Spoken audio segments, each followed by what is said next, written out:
If you've been going around the good old internet looking for the right podcast to fulfill your New York Yankees needs, well, I'll be the first to deliver the good news to you. You have found it. Here on Yapping Yankees with me, your host, Mike Scudero, you and I will be discussing the latest news, takes, and talk throughout the entire Yankee universe. Oh, and there may be some ranting on my behalf. Yeah. Anyway, what do you say we get to it? Let's get to yapping! Hello there, my fellow Yankee fans, and welcome to episode 116 of the Yapping Yankees podcast, where we yap about the Yanks and nothing but the Yanks. As always, I am your host, Mike Scudero, here on October 10th, 2021.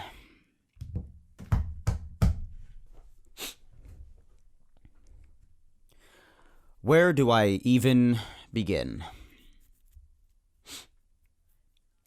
Well, for starters, I guess I could tell you that I'm looking out the window right now, and the weather here in New York today is pretty appropriate in relation to our overall moods, and much of the 2021 season as well. Dark, dreary, and unpredictable. Inconsistent. I mean, is there a better relation out there? I don't really think so. Bipolar, inconsistent, nightmare of a season. Listen, am I angry and disgusted and about a million other negative emotions? Absolutely. Definitely. But more than anything, not only because of how this team has beaten me, has beaten all of us to an emotional pulp for 6 months, for a vast majority of the year, and the fact that I've had about 5 days to sit on this now since they were eliminated yet again by the Red Sox, there's really nothing more to say other than it was a fitting end to a mostly disgraceful season, full of bipolar gameplay, offensively especially, inconsistency all around of the highest order, vast underperforming, organizational incompetence, bullpen meltdowns, a lot of the time costing them a lot of vital wins. The list just goes on, but most of all, especially in the end, and this happened a lot of times, especially when they won 13 games in a row after the trade deadline, a lot of teasing that could also be thought of as torture, since in the end, it always amounted to nothing. This is year 3 in a row, third year in a row, that I'm doing a show after the Yankees were eliminated from playoff contention. And I can tell you firsthand that as the years continue to go by, it doesn't get any less exhausting. And it doesn't get any less frustrating to have to do this type of episode every October, not only as the Yankees continue to just come up short in general, but because they're actually getting worse. Do you realize that they're getting farther and farther from their goal? That they are regressing every year? Do you understand that? Do the Yankees understand that? Look at 2017, the first year of this 5-year window that we're in the middle of with this general core of players. I know there have been a lot of players who have switched, they've come and they've gone over, but the same core, this window, this was year 5, 2017, Game 7 of the ALCS, came within a game of the World Series. Ultimately failed, but it was a season that you could look back on with a lot of happiness, a lot of fond memories, because that team was not supposed to be anywhere near that. And since then, with teams that were supposed to be there, Or even further past that point, maybe even winning a championship, God forbid. They've done nothing but regress. And we all know what happened in 17 with the scandal and whatever. We don't have to go over that again.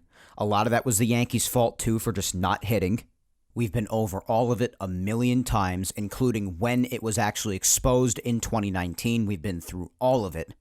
But we obviously know the scandal, too.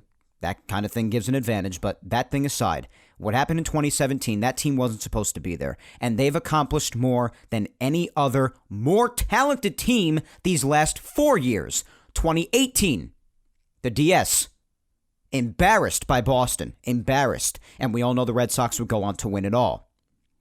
19, back to the CS against the Astros. Didn't even do nearly as well as you did in 17. Went 6 games and you played worse at Yankee Stadium. The Yankees were unstoppable at Yankee Stadium in 17. Especially in that CS. They won all 3 of their wins in the CS at Yankee Stadium in 17. And they failed at that in 19. And failed at their ultimate goal again. Last year was what it was. We know that. ALDS again. And this year, the wild card. You didn't even make it past the wild card!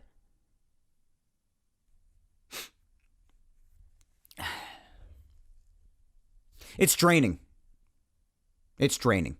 And there's going to be yelling today. There's going to be a lot of upset behavior. But that's to come later when we recap the wild card game, when we go through the social media segment, which I did sort of a different thing this time around. You'll see later, for those who didn't already see it on social media. Sort of did like a little bit of a vent session since I felt we all could use that, even though it's days later. I'm just at a loss for words, guys. I'm just tired of it. I'm tired of doing this episode every year. I'm tired of reflecting back on all these past 12 seasons since the last time the Yankees not even only won a World Series, but even won a damn pennant, made it out of the American League. 4 ALCS losses, 3 ALDS losses, 2 wild card losses. And then the other 3 years, 2013, 14, and 16, they didn't even make the playoffs.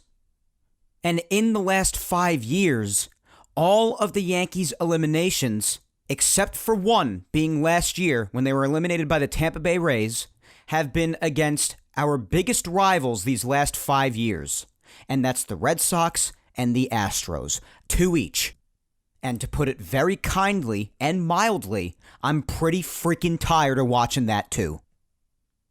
It's exhausting. And I'm really tired. I'm just tired.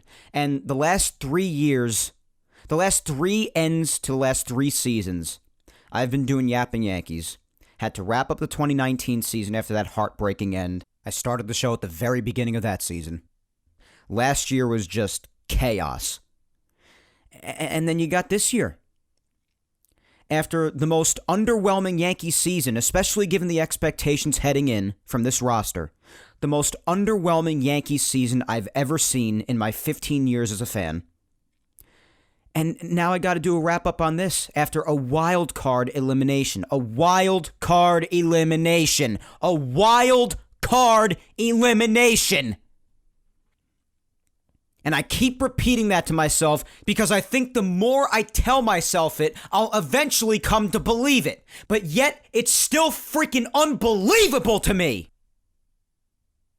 And the sad part is that it really shouldn't be to any of us. Because given how this season went, I think all of us, somewhere in the back of our minds, even though we were being positive, as was I, because I'm a fan of the team, and I want them to succeed, God forbid. And especially towards the end there, we were all being very positive. But I think all of us deep down knew that this season wasn't going to have a good end to it. But honestly, maybe even that's not even the truth fully. Because you just never knew with this team. When they caught fire, it was impossible for basically anybody to beat them. But it was evident that again at the very end, starting with the weekend at Yankee Stadium against Tampa Bay, that they had cooled off again. And when they cool off, Anybody could beat them. Even the Orioles could beat them. And there's physical proof of that. The most inconsistent team ever. And the sad part is, speaking of Baltimore, is that I know a lot of fans of opposing fan bases are looking back and saying, oh, the Yankees, they could have been hosting the wild card game or even had a better competition for first place if they didn't blow this game or that game. I mean, listen, take your pick. It's not one particular game. A lot of Met fans are saying, oh, yeah, it's a Lindor game. Or a lot of Angels fans are saying, yeah, it was the game when they blew the 4-run lead in the ninth inning when Chapman melted down. Take your pick, guys, because as far as I'm concerned, it could be the Lindor game, it could be that Angels game, it could be the game in Houston when the Yanks blew that 5-run lead in the ninth inning. Or it could be any of the losses to Baltimore. Take your pick. You're not special. It could have been any of those. Bottom line is, the Yanks didn't get it done. Again, here we are again. 12 years later, again, not getting it done. And this year was the most frustrating of all, because I got to be honest with you, this season, most of the time, after a Yankee season ends, I'm usually more depressed and more upset than anything, and I am upset now. Please don't get me wrong. I'm sure you could hear the tone of my voice, how freaking pissed and sad I am. But in every other season that's ever ended before, I usually have a lot of good memories that I could look back on. This was good that happened, or that was good that happened. Look back on it and bring a smile to my face. You look back on this season with the expectations heading in. You take away the 13-game winning streak and that little fun they had after they acquired Gallo and Rizzo at the deadline. This season was freaking miserable. I have little to nothing that I could look back on and be like, oh, that was great. Taking away those things, like I said. But I just have little to nothing here. This team drove us crazy this year. Crazy. All the days, what the hell is the offense doing? Or how is the bullpen blowing this game? How are they letting this team beat them that many times? Take your pick. All season long, especially in the first half, but all season long for the most part. That's why I said a fitting end. And I just had to get that out of my system now, but not nearly all of it is out. We're going to go over the wild card game later, and I'm going to be introducing all of the off-season topics that are now a result, that are now valid topics following this completely disgraceful season. This season that the Yankees got eliminated in the wild card game after only winning 92 games. And I know there are a lot of people out. I know if you're listening to this and you're a fan of a team who consistently fails every year and has a truly miserable season, you're definitely breaking out your small little violin and saying, Mike, shut the hell up. You have no idea what true failure is. Your team still won 92 games. Blah, blah, blah, blah, blah. I hear you now, and I'm going to tell you right now that you just have to be a Yankee fan to understand. To hold the team to the expectations that you do, to have the roster that the Yankees had coming into this season, especially whether or not you thought they could have spent more money. How about the payroll that they still had to put this roster together? And looking at the results of it all, and what they put the fans through all year, that's all I could tell you to try to get you to understand. Otherwise, listen, this rant, I guess, just isn't for you. Call me an entitled Yankee fan or whatever you want. Truth is, in my 15 years, I've only seen one championship. In my 15 years as a fan. And I've had to deal with the Yankees constantly coming up short regardless of their expectations. But especially this year, this team was supposed to go all the way. All the way. And I know people predict them to go all the way almost every year. Plenty of years I don't agree with them in. But this year I was starting to feel it a bit. And this year, I looked at the roster, I said, listen, if they stay healthy, there's little to no flaws here. This should be a great one. And of the last 5 years, it was the worst. The worst. As far as gameplay throughout the season on the whole, and how it all ended. The absolute worst. But regardless of how you look at it, regardless of how awful the ending was, regardless of how torturous the season was, ultimately, especially these last 5 years, but even these last 12 on the whole, again, since they've even won a pennant, let alone a World Series. It's a different year, but it's the same crap. Different year, same crap. Look at the episode title, because in the end, that's what it is. So we've still got plenty to talk about with all of this, obviously. Like I said, I'm going to go in all of it. I'm going to go in recap. I'm going to go all in. Go in more detail about everything I just threw at you, pretty much. Everything I just let loose on for a little bit there. And even introduce some off-season topics, because week by week we're going to be picking apart this team and talking about which aspect you'd like to stay the same, which ones need to change, and what you would do if you had to change them. Because it's where we're at. The Yankees are at a massive crossroads after this year. And especially with the CBA coming up this offseason, that's going to be a big thing. But the Yankees having stayed under the tax this year, so it should reset. And what happens with the CBA will undoubtedly have an effect on it too. And I'll be covering that all winter long here on Yapping Yankees, as long as there are updates on that. But will the Yankees be willing to spend more? Which positions will they be looking to change on the field? What will they be changing off the field within the organization or otherwise?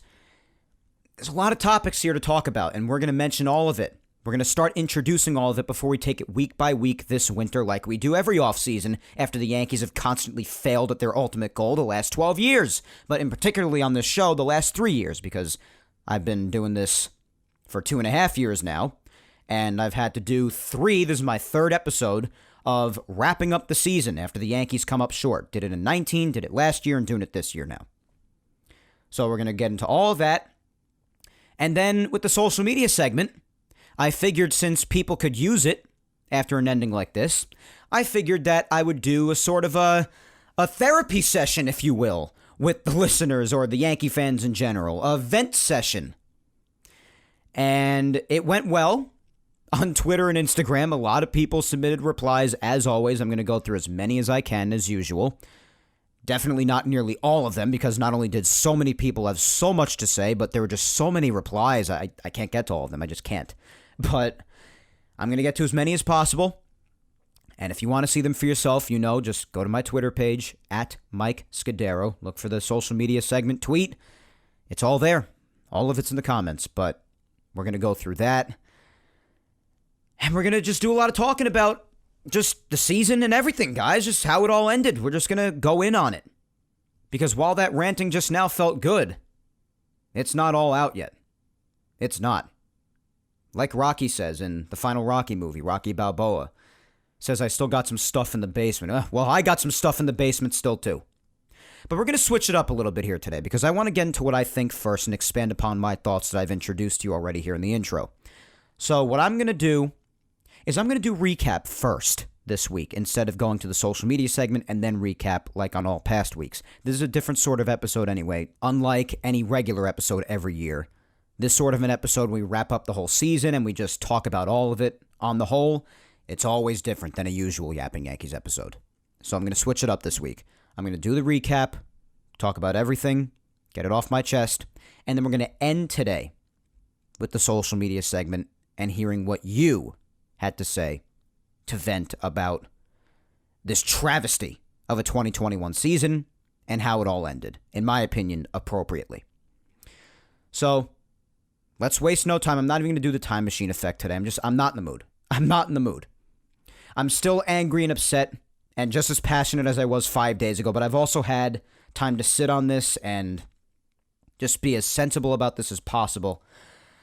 And I'm just exhausted by it all, and I don't really feel like just doing anything fun. Like, let's do a time machine, which is sad because this is the last week that we're going to be doing any sort of a recap since the season's over. From this point forward, we're just going to do the normal off-season routine now. Just do an introduction, a social media segment, and then any news if there's to talk about it. Along with discussion on the general off-season topic we happen to be hitting on for that week, obviously. But I'm just not in the mood today. I'm not, and I doubt you are either for any stupid sound effects and crap like that. I'm just not in the mood. But before we get into recap, I'll just give you a quick reminder that Yapping Yankees, of course, is being brought to you by myself and Ball9. Visit Ball9's website, ball9.com, and follow them on all social medias at Ball9. And also don't forget to follow me on all socials as well. Facebook fan page at Mike Scudero NY, Twitter at Mike Scudero, and Instagram at Mike Scuds 97. And also show some love to Yapping Yankees. Listen to it all on all social medias and subscribe to it. Leave a like down below if you're listening on YouTube. Leave a review if it's on any of the other 3 platforms. And all the platforms, of course, are YouTube, Apple Podcasts, Spotify, and SoundCloud. Listen to it on all 4. Show it love on all 4. You know the whole deal, guys. You guys do it. You're the best. I guess we'll just do a quick recap of last Sunday. And I'm sorry if my overall mood is down, guys. I mean, if you came into this episode expecting anything different, then, I mean, what are you doing? Any Yankee fan as passionate as myself with the first episode since the way things ended 5 days ago, if you're coming into this episode expecting any sort of a different mood, I don't really know what you're looking for, but it's nothing good. So, with the final weekly recap of this year, I guess I'll just touch on last Sunday really quick too, game 162 against the Rays.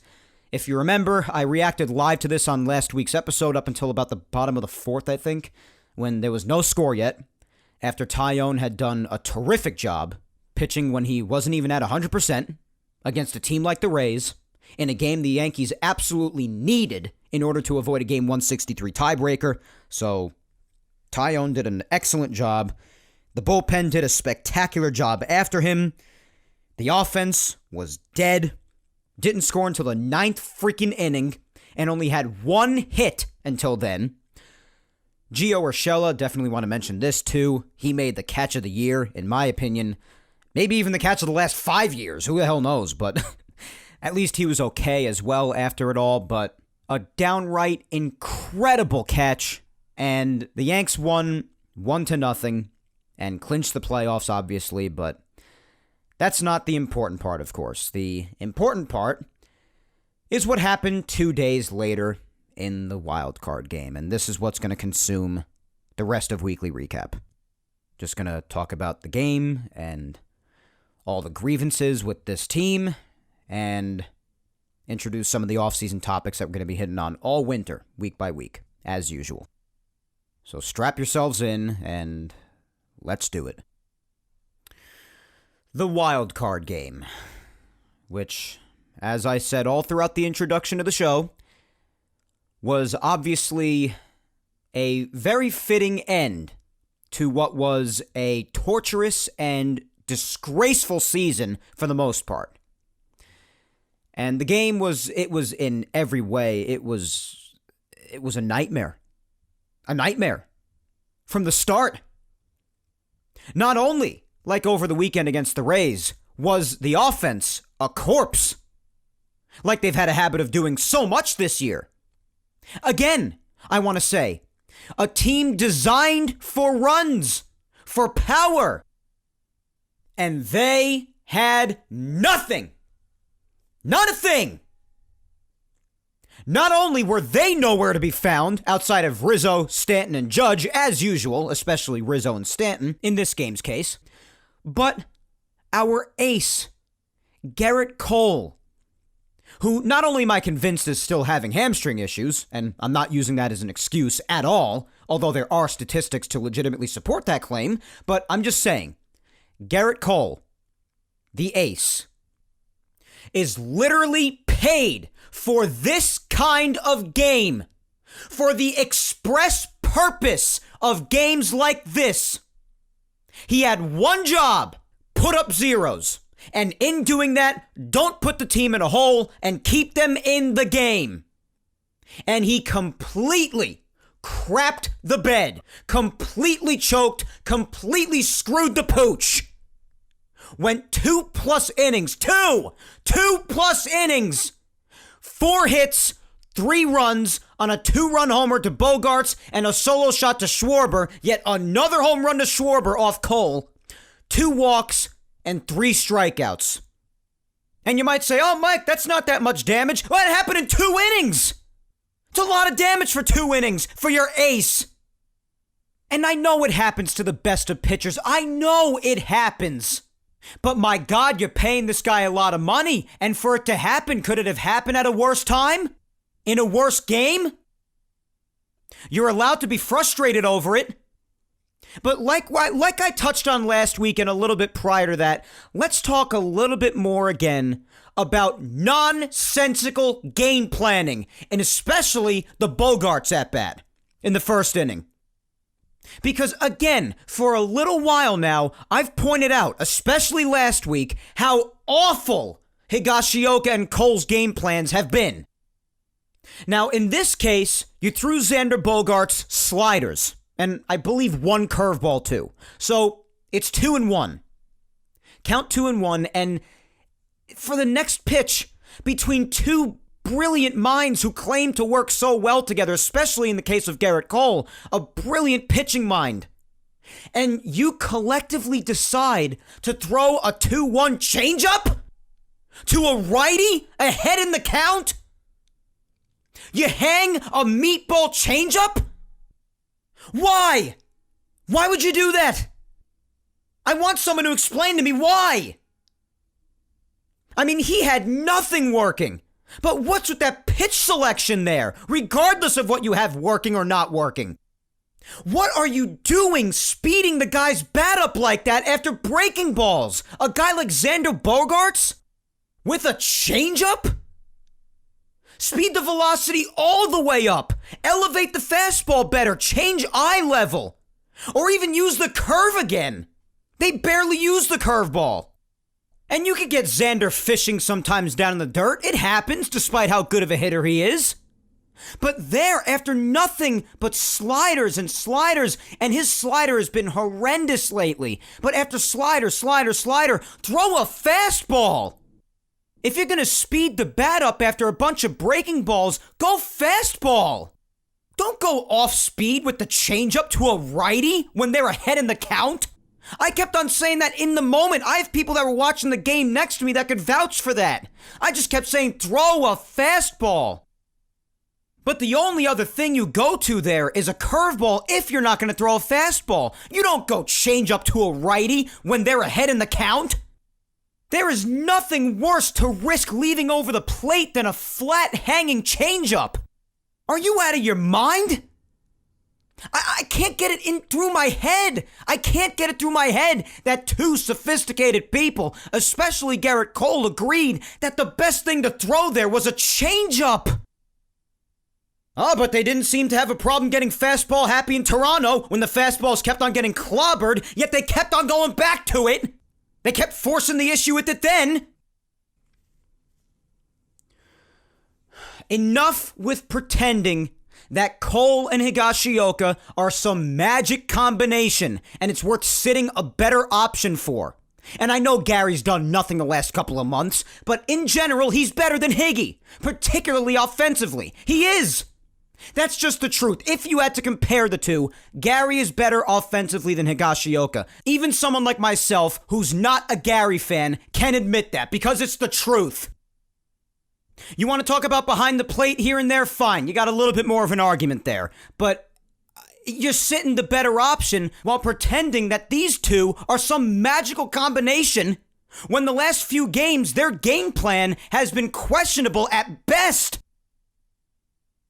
So with that being said, no more personal catcher crap, okay? I'm done with it. You have to earn that. I know I've been harsh today, guys. I know. But I'm pissed, all right? I'm pissed off.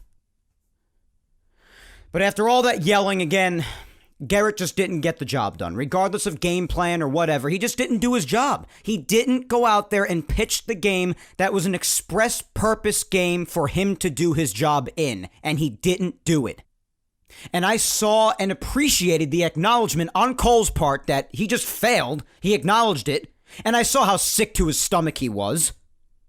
And I'm still not giving up on the guy, and I know he didn't want to perform like that, obviously. But the truth is, he did fail. That's all there is to it. You could spin it however you want. He failed. I know it, you know it, and even he knows it. That's why he was sick to his stomach, because he knows he failed, and he did. He simply did not earn that contract that night. They had a horrible game plan, he had nothing working, and he put the team in a hole right away, right in the first inning, and it never got better right up until the moment he came out with nobody out in the third inning. Period. End of story. Now, like I also said earlier, also to blame, plenty to blame, the mostly lethargic offense. Like most of the year, Outside of Rizzo, who hit a home run, Judge, who had a hit, and of course a great over 140-plus games played, which I predicted back in January, if you recall. I missed my 40 home run prediction by one little home run, but I basically nailed that. And also Stanton, who had a 3-hit night, and unfortunately had the baseball gods absolutely despising him all night long. He had a first-inning long single that, thanks to ESPN and their stupid camera angles, I thought was a moonshot. Everyone thought it was. Followed by yet another long fly ball later that looked like a game-tying 2-run shot, but hit the top of the monster. 400 feet and 115 miles per hour off the bat, I think, and it didn't get out. I couldn't believe it. He settled for a single and then advanced to second after Judge was thrown out at home. Another out at home for the Yankees on one of the worst sends from third base by Nevin I've ever seen. But then Stanton hit a 340-foot opposite field shot later, down 6-1, and that gets out before the Yanks lost 6-2. So he hits those massive shots before, nothing gets out, especially the second one, and then the 340-foot little opposite field home run over that short right field wall gets out. That's freaking baseball, Susan. But the three of them, Stanton, Judge, and Rizzo, the three of them had 5 of the 6 hits on the night, and they were the only sources of offense, the very first 3 hitters at the top of the lineup. The 4 through 9 hitters, 1 for 20 with 8 strikeouts. Nothing to be found at all. Joey Gallo, who I gotta say, outside of that home run tear a few weeks ago, I gotta say, especially with his recent defensive mistakes too, was useless. Simply no saying otherwise. Gave the guy a chance. I was plenty open to him. Glad when they got him. Go listen back to my trade deadline episodes. Starling Marte was my number 1, and I'm feeling pretty good about that in hindsight, so make of that what you will. But I was excited to get Gallo. I gave the guy a chance, but he, in his New York days, before that, whatever, when he was still at Texas the first half, but when he came to the Yankees, Gallo's been terrible. There is no beating around the bush with it. Terrible. And he does have a year of control left, so he could very well return because of that, but I wouldn't be bothered if he didn't. Now, just going around the rest of the team, I mean, after just discussion of the game is over, let's go one by one here, a part of getting the rest of it off my chest, and getting some off-season discussion started here. Gleyber Torres. I mean, listen, we've spoken about it plenty. The kid's not a shortstop, and it's not a debate. And if you remember, in the offseason, I believed that he could work to being one. He's a young athlete, and I felt that he would be up to the task. Just with hard work and dedication, he could work to be one. I mean, he came up as one to begin with, right? And that ended up being a colossally awful take that I've owned up to for months now. And I completely take that L. I do. And he got more comfortable after moving back to second towards the end, but overall, I mean, you can't sugarcoat it. You can't. He just had a very bad year. Horrible. Terrible. And a second consecutive bad year at that.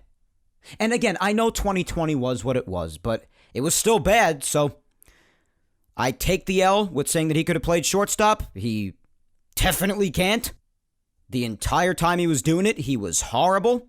When he moved back to second for the rest of the year, towards the very end, he got a bit more comfortable, but on the whole, just a terrible year for Gleyber. You had Gio, definitely underperformed at times, especially during the times of injury or not playing at 100%, but it was a rough year for him too, compared to his 2019 and 2020 selves at least. Especially with those injuries, and you saw how not having his bat at its best throughout the year really hurt this lineup. Guys like him and DJ, guys who were catalysts for the lineup in 2019 and 2020, you saw with how they were either injured or underperforming how much this lineup missed them incredibly. And Gio is one of those examples. Gardner. Who knows if this was in fact his last year as of now? We don't know. But if you recall, he had an awful start to the year, but then actually proved again to be important when Hicks went down, guys like Clint and Andujar getting hurt and not performing, and so on and so forth. And he had some good moments down the stretch. He did. Let alone the fact that he never gets hurt. And he grinds out at bats. So maybe, as a fourth outfielder, just like prior to this year, before knowing the higher role that he would have to play due to the team's circumstances, maybe he'll be back. Who knows? Like this year, you can never know what's going to happen to the team, and if a lot of people get hurt again, even if he is designed to be a fourth outfielder, you could see him a lot again, which I really wouldn't be too much in favor for, despite how good he was down the stretch. But I also wouldn't be totally opposed to bringing him back just as a backup option. But he could either exercise the option that he has for 2022, or the Yankees could buy him out. I wouldn't really be opposed to either one as of now. I'm kind of a neutral party with this. And I agree with points made on both sides for the argument of whether or not to bring back Gardner. But that was the deal with him. Gary Sanchez. He's a big one. Started off the season right where he left off in 2020. And that's horrendously. Then he had some good times there for a couple of months, hitting home runs again and showing his potential again. And then through the final 2.5 months, he went right back to giving you virtually nothing all around, at the plate and behind the plate. It's a tough call to make. Austin Wells isn't ready yet down in the minors. He's not ready. You got Higgy, you got Rob Brantley, and neither of them are good enough starting options at all. So, do you go out and look for someone else? I mean, who else would you even be able to get? Because if you look around baseball right now, true catching talent isn't exactly easy to find these days. And also factor in that Gary's under arbitration again one last time this winter before becoming a free agent in 2023, as is Aaron Judge. So there's a lot to take into consideration when it comes to Gary's situation. But it's very likely that you could see him back. But one thing's for sure, personal catcher or not, like last year when they also didn't play him throughout most of the playoffs, even though this year's playoffs consisted of one damn game, it did speak volumes to me that he didn't play until the very end of the game. In an elimination game. When it was already out of reach, they put him in. So that's an eye-opener to me. Between how things ended with him this year and how things went with him and how he was handled throughout most of the 2020 season when he was horrendous, and throughout the 2020 postseason when he barely saw any action. So you could take that into consideration too. You got Luke Voit, and you did what you did with him, not playing him down the line when you could have. So I wouldn't blame him if he uses that in an effort to get traded, because he wasn't used when he could have been. And he also had an injury-ridden season too, and he really proved that he's still having trouble staying healthy. So that's something to consider on the Yankees side as well. And the obvious as well, do plans to bring or not bring Rizzo back have an effect on his return? They very well could. So, DJ, he isn't going anywhere. I'll just be straight up with that. Now, he obviously had a down year. Whether or not it was because he was injured for the better part of, or the entire season like I spoke about last week, but he had a down year. But he's obviously not going anywhere. He just signed a 6-year deal last winter.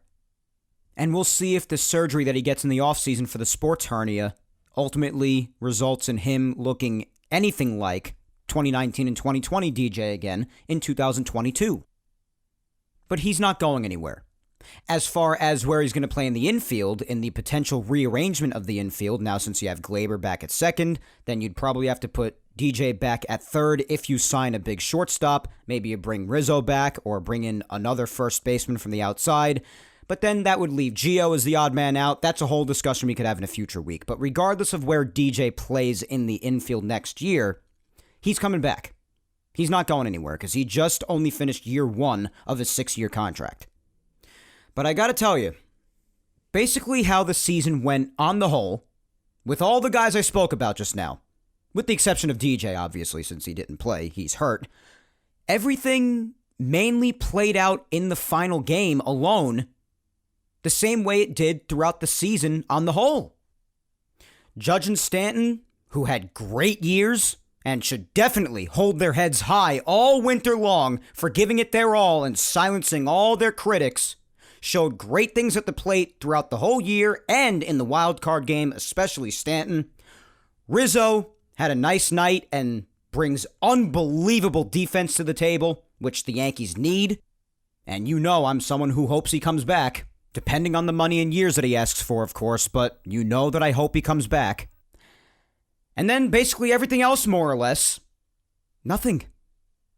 That's how it played out in the wild card game for the most part, and that's how it played out throughout much of the season. I've said it for some time now, and I'm going to say it again. I only have a handful of untouchables on this team. Judge, Cole, after how we figured things out this year, Loaisiga, and then with certain other names because of team circumstances or otherwise. I obviously want Stanton around, but even for those who don't want Stanton around, for some reason at this point, he's obviously not going anywhere, especially with that contract. And by the way, play him more in the outfield next year too, will ya? Just wanted to put that out there again. Play him in the outfield. And then other guys that'll stick around. Like I said, DJ's not going anywhere, and I hope Rizzo comes back. Clay Holmes is under control to 2025, and he was a terrific find out in the bullpen at the trade deadline, so he's not going anywhere. I hope not. And of course, Nestor Cortez is also under control, and after what he showed this year, I don't want him going anywhere either. But other than those names that I just threw at you guys, I'm open to and think that there should be incredible change all throughout the organization. Even outside the players, too. I think we can all easily agree that this season, as we've said time and time again, was a disappointment on a scale that can't be described with words in any language. You had your on-field problems like we've spoken about all season, like runners in scoring position issues and situational hitting, double plays, outs on the bases, poor defense, late game meltdowns, lifeless performances, losing to teams that you shouldn't be losing to. You name it, we've spoken about it. But there are also still fundamental philosophies and shortcomings within, which leads me to remind everyone that everybody, from top to bottom, I've said this for months, especially throughout the miserable first half, is to blame. From Hal all the way down. Not just him, not just Cashman, although a lot of it is on Cashman and his poor roster construction at the start of the year, of course, even with the astronomical payroll that he was given. Not just Boone either, although lots of his decisions in-game are questionable at best. You also have the incorrect use of analytics, not the use period, but the incorrect use. The coaches, too, outside of Matt Blake, considering the pitching on this team absolutely carried them the vast majority of the year, especially starting pitching. So Matt Blake is good as far as I'm concerned. But the rest of the coaching and the players, a great many of whom, again, underperformed vastly. It's everyone's fault. And I think the organization could use a major overhaul. Not every single person, but quite a bit, to say the least. And we have the next 5 months or so to talk about this, so we don't have to hit on everything right now, but at least one thing I've said, especially given how hot of a topic it is right now, is that if the Yankees come up this short, you're probably going to see Aaron Boone gone as the scapegoat, which I'm not against. But I've also said you'd need more than that. You would need to do much more than that. Because we all know that he wasn't making all the decisions all alone. We don't know who's making them, how much of a percentage goes to the analytical department, or Cashman, or Boone, or someone else. We don't know specific percentages of who makes the decisions, but I think it's safe to say that we all know that Aaron Boone was not the end-all be-all. I think that's pretty safe to say. More work would have to be done beyond him. And that's also an organizational thing. But maybe you even consider shaking that up. Give a bit more power to the manager. And don't just get rid of Boone and replace him with another version of himself. Maybe get someone experienced again, who's been in the dugout before. Wow, what a solution, right? Whoever thought of that? Filling a position with someone who's done it before? Wow. But we'll see what happens with that. And there's just so much, guys. But I think we all know, especially after this unacceptable and inexcusable season, and the finish to it with what was expected coming in, we all know that this team needs change. And it needs it now. It doesn't need a full-on rebuild. It needs a retooling in a lot of different aspects, and not just on the field. We need to see change, and we cannot see this organization continue to just keep running this thing out there every year and keep on getting the same result in the end, and even regressing from it. And it needs to see it now. It needs change now. This is year 5 of this window. We've spoken about this, but I feel the need to repeat it because the Yankees don't seem to get it. This is year 5 since the window started with the unexpected year of 2017.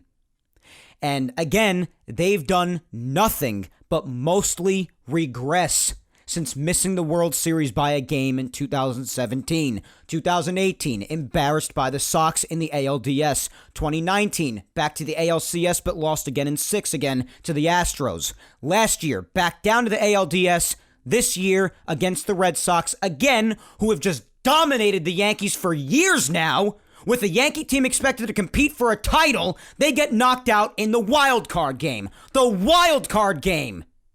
After only winning 92 games. Yanks, you're not even close. And you're only getting worse. Wake up! Make the needed changes. And according to Aaron Boone, it's other teams being good. Closing the gap, as he put it. And it's not only the Astros and the Red Sox being good, preventing them from getting where they need to go. Oh, so you're blaming it on others being good.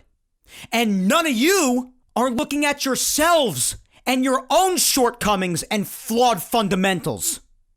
Or all the games throughout the season that you could have easily won, but couldn't stop getting creative in finding all sorts of different ways to cough them up. You're not going to look at any of those. Got it. Oh, and by the way, answer me this. Which 2 teams have eliminated the Yankees 4 out of the last 5 years, including this one? Speaking of it not only being teams like the Astros and Red Sox, preventing the Yankees from going where they need to go. Which teams have eliminated the Yankees 4 out of the last 5 years again? Ah, yes, that's quite right. The Astros and the Red Sox! Aaron! It's not working. The plan isn't working. Again, this is year 5 that you're trying to make a run at this thing. And it's the same thing every godforsaken year, and it's only getting worse. And it needs change. This team, this organization needs change. You can't ignore that it's been 12 years, not only without a championship, but even a pennant. A pennant! You can't ignore it! You are approaching all-time Yankee drought numbers, especially the 12 years without a pennant now.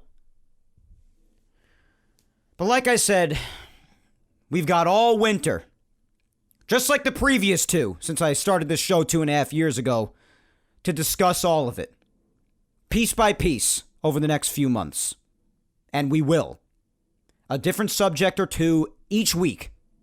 Specific players, like I mentioned before, bullpen, rotation, hitters, the infield, the outfield, or within the organization, everything. But for now, I'm still just broken, and I'm emotionally wrecked from this torturous season.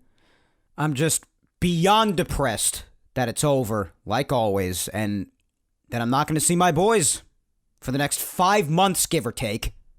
No matter how crazy they make me. I still get upset about that every year. Still haven't fully accepted it now. And I'm still just angry about it all. I'm not happy whatsoever. And I'm not looking back at anything with a smile, really. Not much of anything. Like I usually can. I've been going through it since Tuesday, as are the rest of us. But let's just take it day by day, week by week. Try to enjoy the rest of the playoffs and then just get through the winter. Like every year. It's just become a habit. Every year in Yankee land now. Just go to the playoffs. Maybe barely even go into it like this year at all. Maybe see a game and then be done. Get eliminated. And then just get through the winter. So we'll be covering everything, including the CBA negotiations. So this should be an interesting offseason.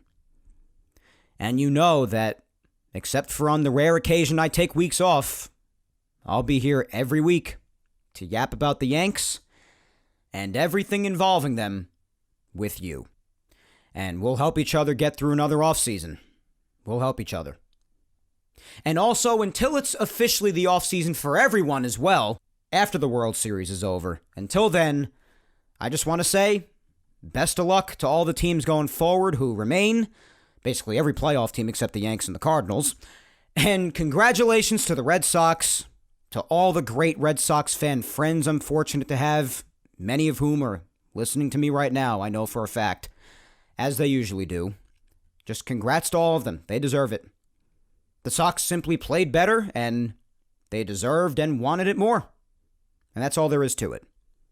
So congrats to them, best of luck to them, and best of luck to all the other teams who remain as well.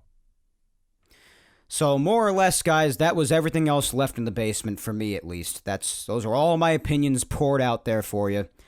And as far as all the other off-season topics that I threw at you, like I said I would, we'll just piece it apart, little by little, week by week, as the winter goes along, and speak about every aspect of the team. I already have the next few weeks planned out about the main topics we're going to hit on, and we'll do it.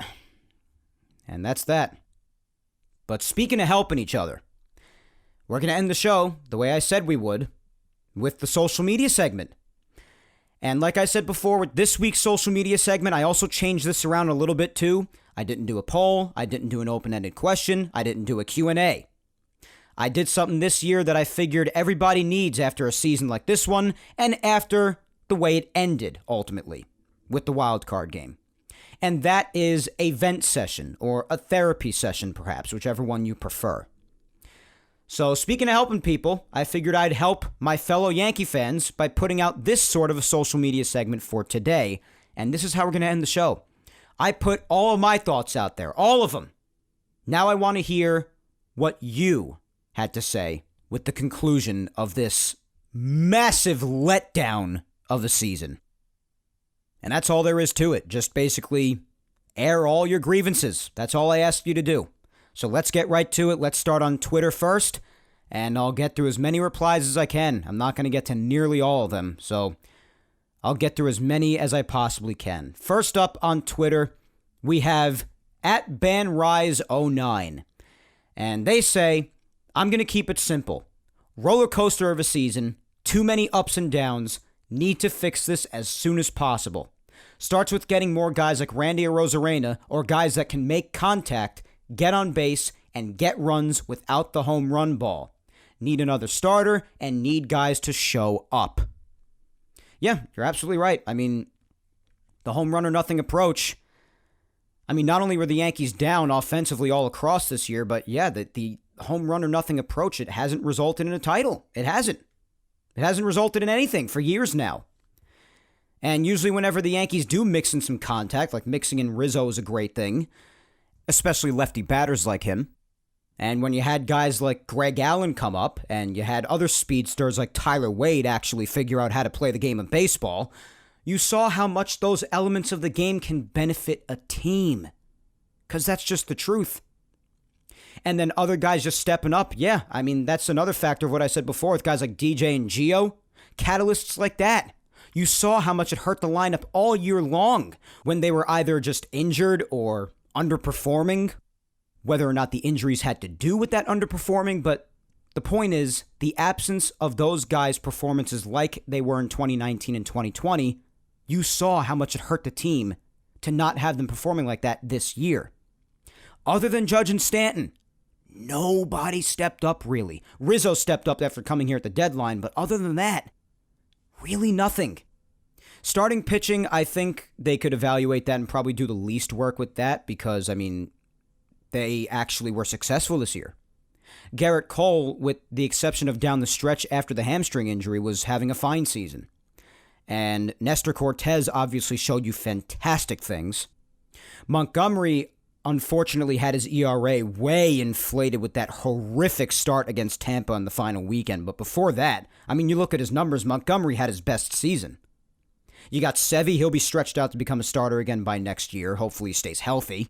You're probably going to be seeing Taillon again, and Taillon, he was one of the best starters in baseball for like a month and a half or two around the middle of the season there. And after having his first full season back after all the Tommy Johns and the cancer this year, he could definitely build off that more next year and be even better. I would personally love to see Taillon back. He stepped up big time. Especially in game 162. You want to tell me you didn't gain a lot of respect for him if you didn't have it already? Going out there not even at 100% and throwing a few scoreless frames against the Rays with everything on the line? He's a gamer, and you still have him under control. Now, as for Kluber, he was only here for a year. You're probably going to see him walk. I would probably let him walk, despite how big of a fan I am of him and how great he was for the month of May and here and there a little bit when he came back after his injury. But, and of course he threw the no-hitter, but you're probably going to see him walk. So I guess if you could pick up one starter in placement of Kluber, that'd be fine. But the rotation on the whole was one of the better parts of the team this year. And it also just occurred to me that you could have guys like Luis Gil get a shot next year for the rotation. But anyways, as far as the rest, especially the offense, guys just have to step up. You're absolutely right. All right, let's keep going. At Dflex2123 says, I'm tired of the overuse of analytics. Combined with the inability to further develop young players, there's a complete lack of function with this team. Why do players like Gleyber and Sanchez get worse? What did they do with David Garcia? Will we ever truly see Clark Schmidt? It's time for change. Like I've said, I think it's more just the way the Yankees use analytics. I think it's flawed in a lot of ways. I think the use of numbers is a good thing, and it's always been a part of baseball to a certain degree. But it's just a matter of losing sense for the game itself and not properly enforcing the analytics the way they should, like other great analytic teams do, like the Dodgers, like the Rays, teams that you always constantly see competing every year and getting close to or even winning a title. These are analytically based teams. Because that's just the big thing throughout baseball now. And yeah, the development of young players, that could be questioned. Players like Gleyber and Gary just getting worse. Gleyber was terrible. Gary, with the exception of that month and a half or two tear, like I said, when he was hitting home runs and showing his potential again. Other than that, he was horrible again, gave you nothing.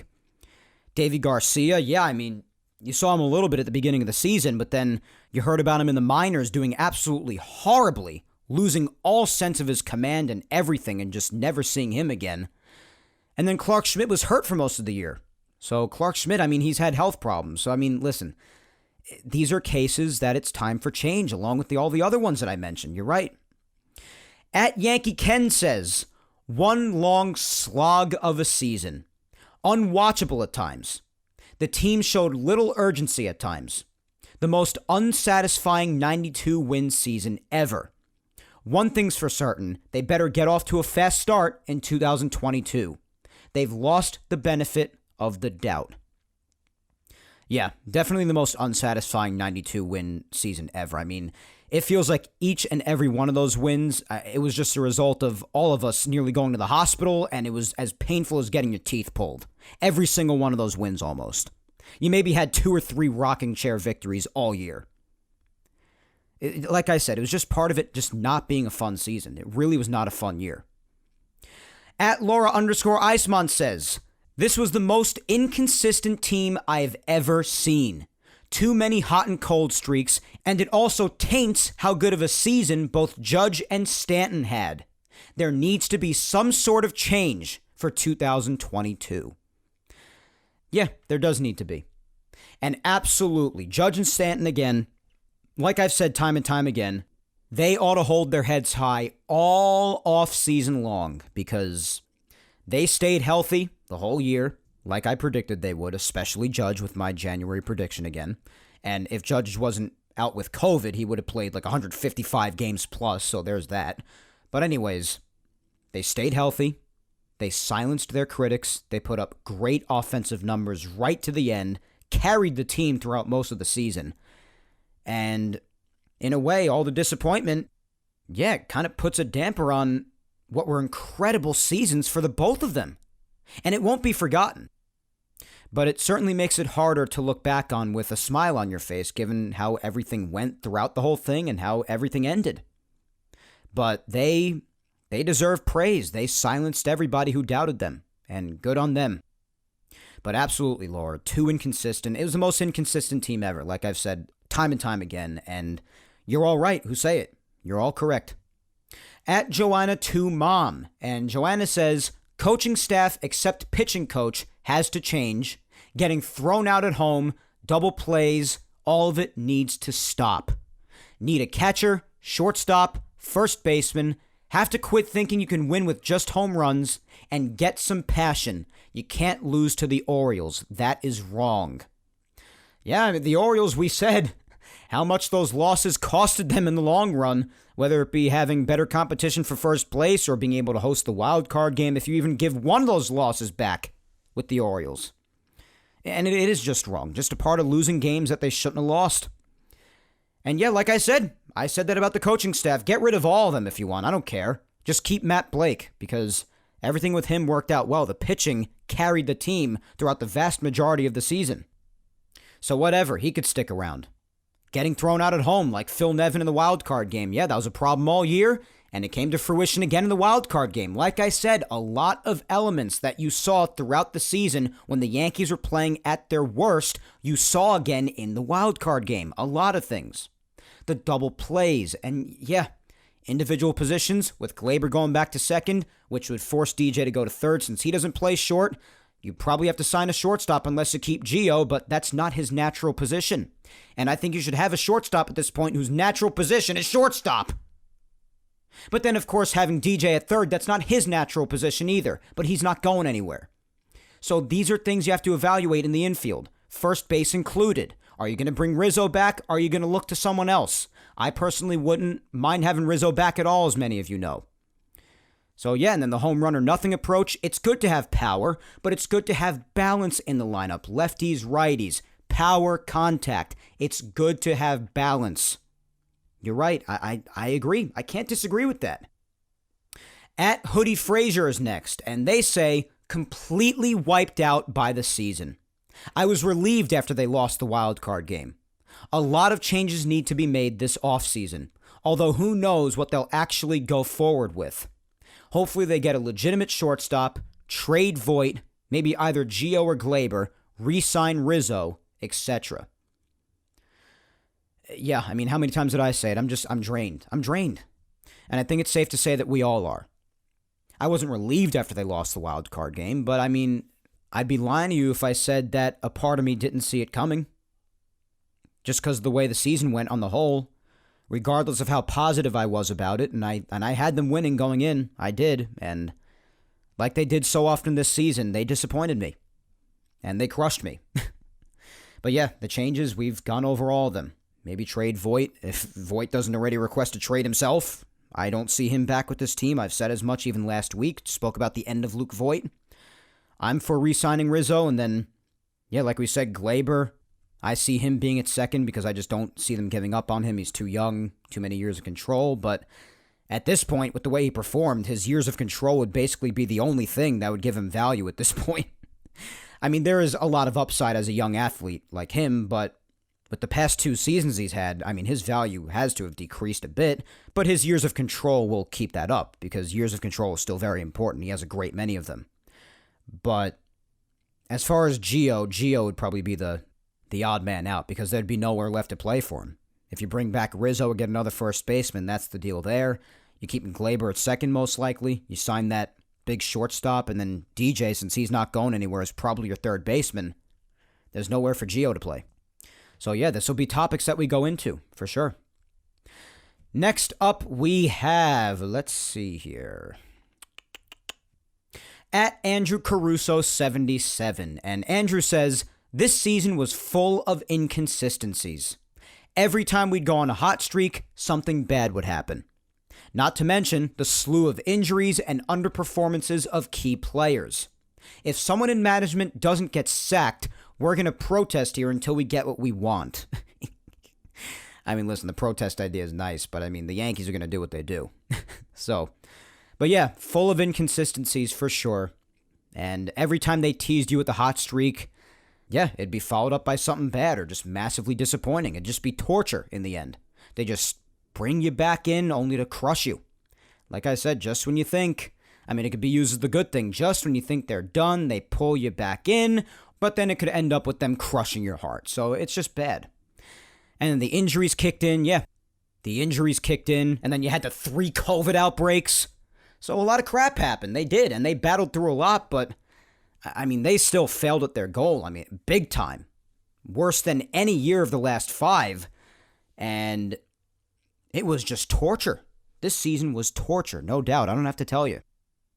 Let's do a few more before we wrap up this episode. After that, we have Spencer at Musician DMD. And Spencer says, the first 24 hours are always the hardest. I abstain from listening to sports talk radio, reading New York Yankees news. I have minimal Twitter interactions. I understand how Yankee fans feel, but I'm also conflicted resenting a 92-win season. Ultimately, the New York Yankees won the wild card, and I think they would have been swept by Tampa either way. Yeah, I agree with that last part. I do think they would have been swept. But, I mean, yeah, the first 24 hours, I mean, right after the game, I disappeared on Wednesday. I maybe put out 1 tweet or 2 all of Wednesday, and that's very unusual for me because I'm very active on Twitter. But usually, yeah, the first day after this, I disappear as well. I don't want to hear nothing from anybody. I don't want anybody speaking to me, nothing. So I hear you there. And I usually wouldn't be conflicted with a 92-win season either, but given the expectations, Spencer, and how torturous this season was, it's hard to be okay with it. It really is. So I hear you, though. All right, let's keep going. Next, we have at BJJ Baseball 316. And they say it was embarrassing to finish with the same record as a rival team that was not supposed to be there. And now watching them maybe win another title with a patched-up team like 2013, while New York Yankees trade and buy big players and still can't get by, is horrible. Yeah, so I assume you're talking about the Red Sox. And yeah, the Red Sox weren't supposed to be there before the season started. They had a killer first half. Then they started to collapse in the second half like I anticipated, just much later than I thought. And now they're putting up a pretty good fight against Tampa coming into today's game. I mean, I don't know who's going to win that series, but if they win against Tampa, if they move on from them, especially given the expectations coming in with them, I think Red Sox fans are going to consider that a win no matter what. And the 2013 Red Sox were a great team. I don't think that was a patched-up team. This year is more of a patched-up and retooling Red Sox team than 13, but I hear you. Finishing with the same record as them when the Yankees' expectations were much, much greater by everyone. That's not just a personal opinion. And watching them in the playoffs and the Yankees are on their couch, it's maddening. It's infuriating. And like I said, I'm tired of being eliminated by them and the Astros these last few years. I'm exhausted by it. I myself am really sick and tired of it. So you have every right to be frustrated. You do. Let's keep going. Up next, we have at Anthony 45774298. Jesus, the numbers. And they say, I'm concerned that the same leadership will be back and we will again shop for reclamation projects for starting pitchers and not address catcher and shortstop correctly. And lastly, I can't see Hicks in center field. Please. Well, yeah, like I said, you're probably going to see Gary come back for the reasons I mentioned before. Shortstop, they could sign someone, who knows. It depends on whether they'd be willing to spend money after resetting the tax or what happens with the collective bargaining agreement negotiations this winter.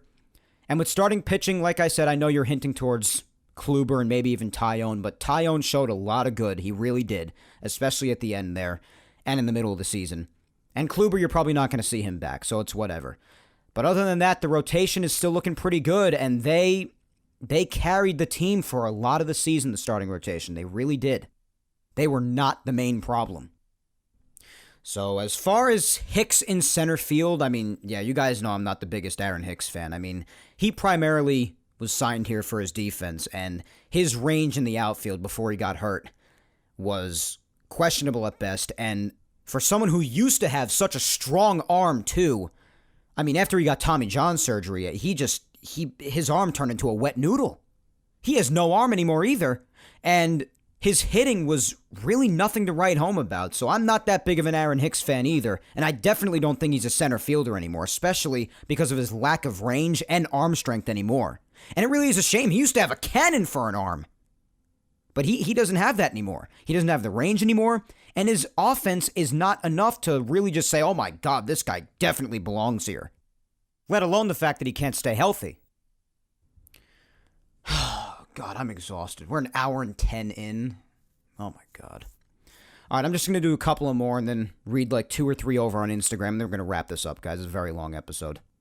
Next, we have at Kylie6464, my good friend Kylie. And Kylie says, I'm tired, Mike. I'm tired. But I still love the team. That's definite.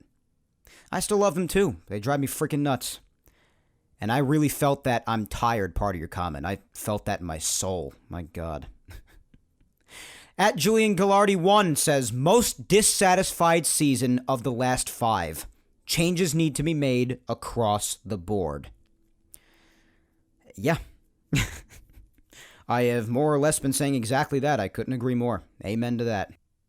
At Robert Perubsky says, most underwhelming Yankees season in recent memory. 100%.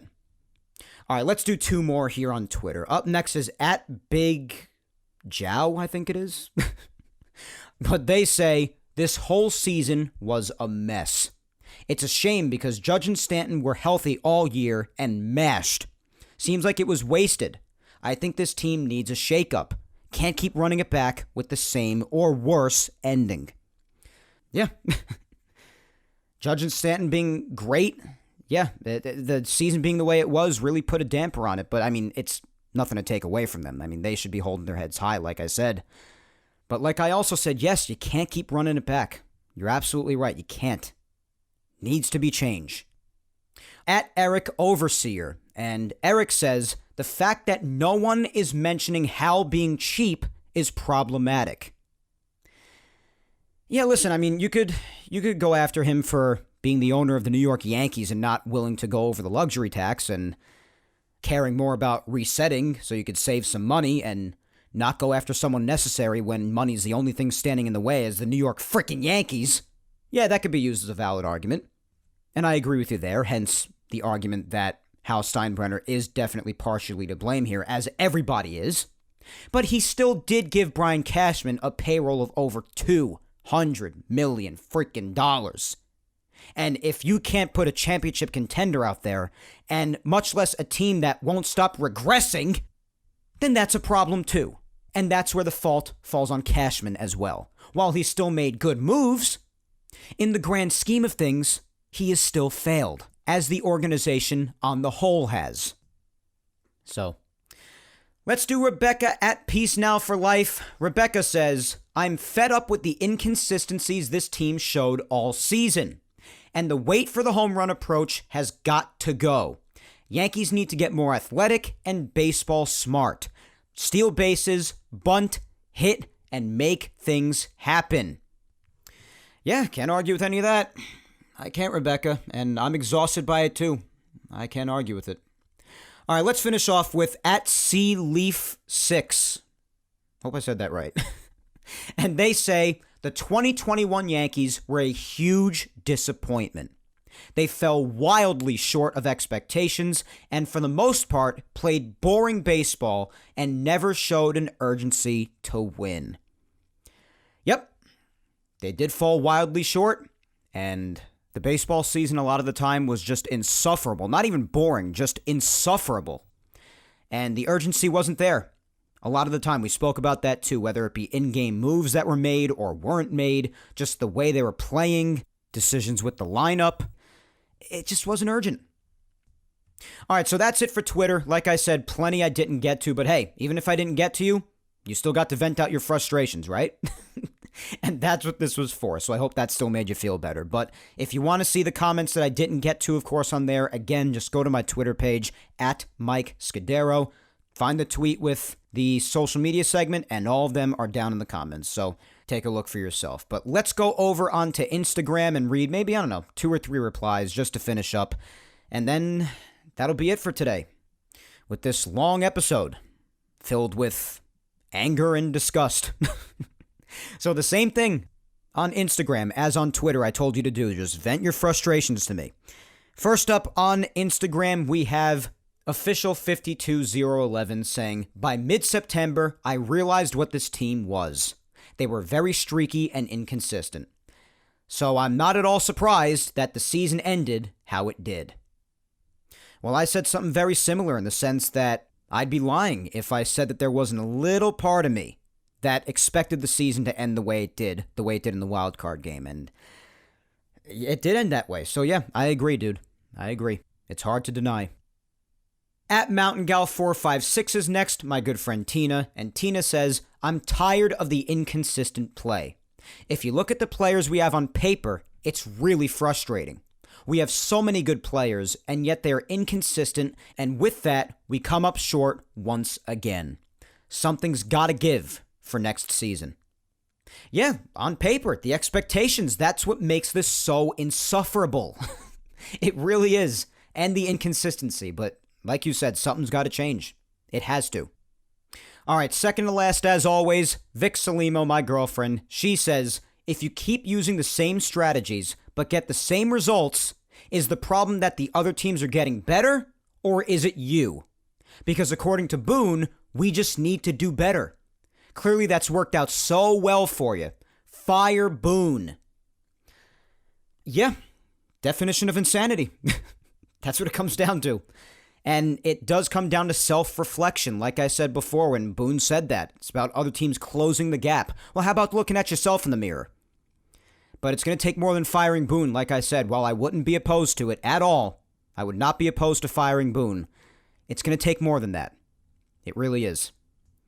And lastly, but certainly not least, as always, is my mom, Julia Gina Scudero, who wrote me a novel.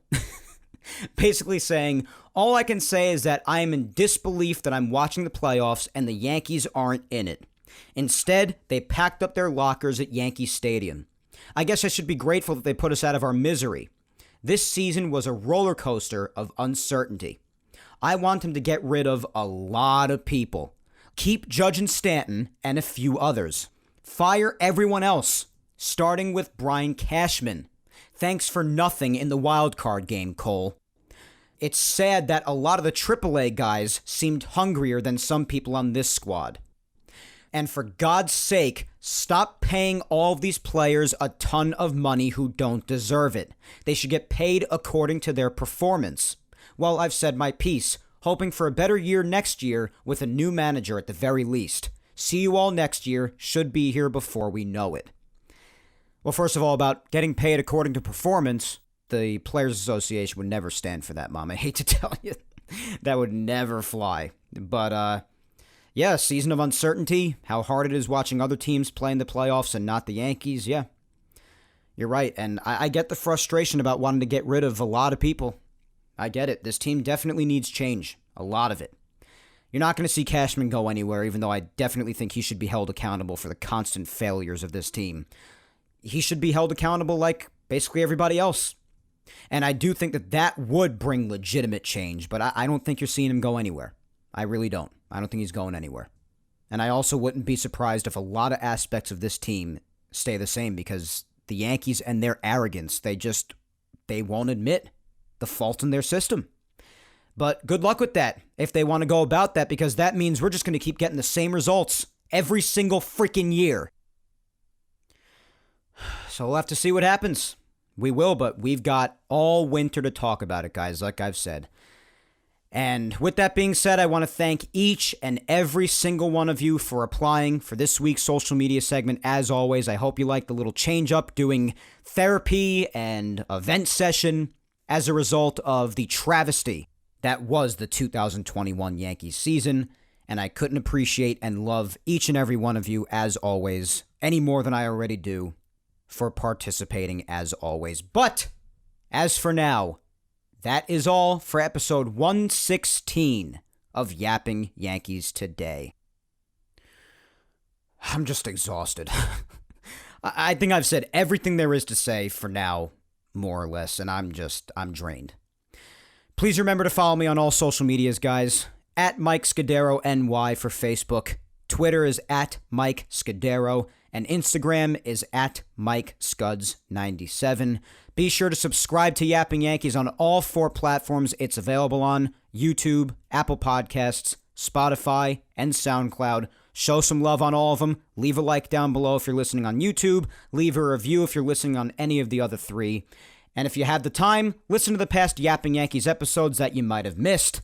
Episodes 34 up to episode 116 today are available on YouTube, and all Yapping Yankees episodes, including today's, are available on Apple Podcasts, Spotify, and SoundCloud.